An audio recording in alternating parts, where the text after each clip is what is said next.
بسم اللہ الرحمن الرحیم۔ السلام علیکم۔ فتح مکہ کے بعد کا ذکر ہے کہ ایک مرتبہ حضور صلی اللہ علیہ وآلہ وسلم کو ایک خط موصول ہوا۔ اس کا مضمون اس قسم کا تھا کہ جواب لکھنے کے لیے کسی معاملہ فہم اور زیرک شخص کی ضرورت تھی۔ بارگاہ رسالت صلی اللہ علیہ وآلہ وسلم میں چند صحابہ کرام رضوان اللہ عنہم حاضر تھے۔ حضور صلی اللہ علیہ وآلہ وسلم نے ان سے مخاطب ہو کر فرمایا، اس خط کا جواب کون لکھے گا؟ صحابہ کرام رضوان اللہ عنہم کے ایک دوسرے کی طرف دیکھا اور پھر ان میں سے ایک صاحب نے کھڑے ہو کر عرض کیا، یا رسول اللہ، یہ خدمت مجھے تفویض فرمائیے، میں اس کا مناسب جواب لکھنے کی کوشش کروں گا۔ ارشاد ہوا، اچھا تم ہی اس کا جواب لکھو۔ ان صاحب نے جواب لکھ کر حضور صلی اللہ علیہ وآلہ وسلم کی خدمت میں پیش کیا تو آپ صلی اللہ علیہ وآلہ وسلم کو بہت پسند آیا۔ حضرت عمر فاروق رضی اللہ تعالیٰ عنہ بھی موجود تھے۔ انہوں نے بھی اس جواب کے طرز نگارش اور مضمون کی تعریف کی۔ حضور صلی اللہ علیہ وآلہ وسلم نے اسی دن سے ان صاحب کا اپنا کاتب خاص مقرر فرمایا۔ نوشتہ خواند اور مراسلات کی کتابت میں خدا و داد ملکہ رکھنے والے یہ صاحب حضرت عبداللہ بن ارقم رضی اللہ تعالیٰ عنہ تھے۔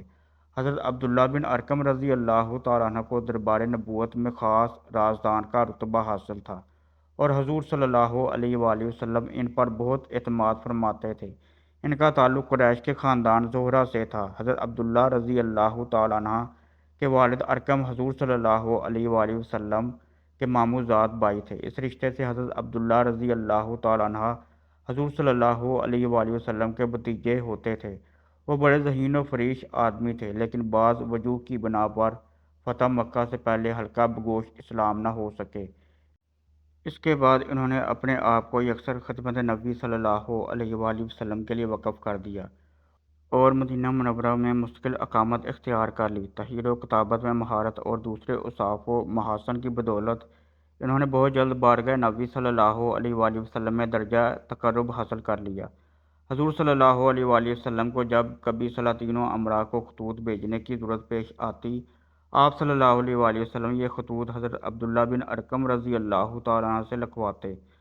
مستدرک حاکم میں ہے کہ حضرت عبداللہ رضی اللہ تعالیٰ عنہ کو اپنی ذمہ داری کا اس قدر احساس تھا کہ انتہائی پوشیدہ خطوط بھی ان کی تحویل میں رہتے تھے اور وہ ان کو حضور صلی اللہ علیہ وآلہ وسلم کے حکم کے بغیر کبھی کھول کر نہ دیکھتے تھے۔ اسی دیانتداری اور احساس فرضی کی بدولت ہی وہ نبی رحمت صلی اللہ علیہ وآلہ وسلم کے نہایت محبوب اور معتمد صحابہ رضی اللہ تعالیٰ عنہ کی صف میں شامل ہو گئے تھے۔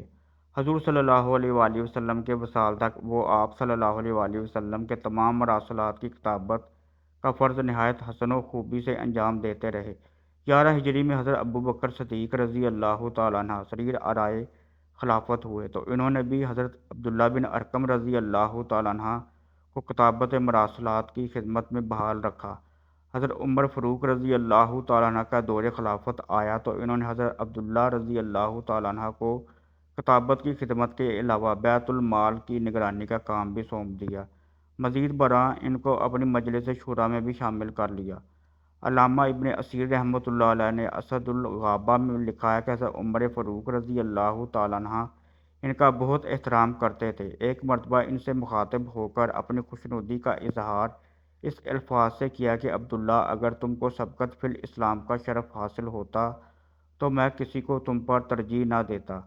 حضرت عثمان غنی رضی اللہ تعالیٰ عنہ مسند نشین خلافت ہوئے تو حضرت عبداللہ رضی اللہ تعالیٰ عنہ حسب سابق کتابت اور بیت المال کے خزانچی کے فرائض انجام دیتے رہے، لیکن کچھ عرصہ بعد ان عہدوں سے استعفیٰ دے دیا۔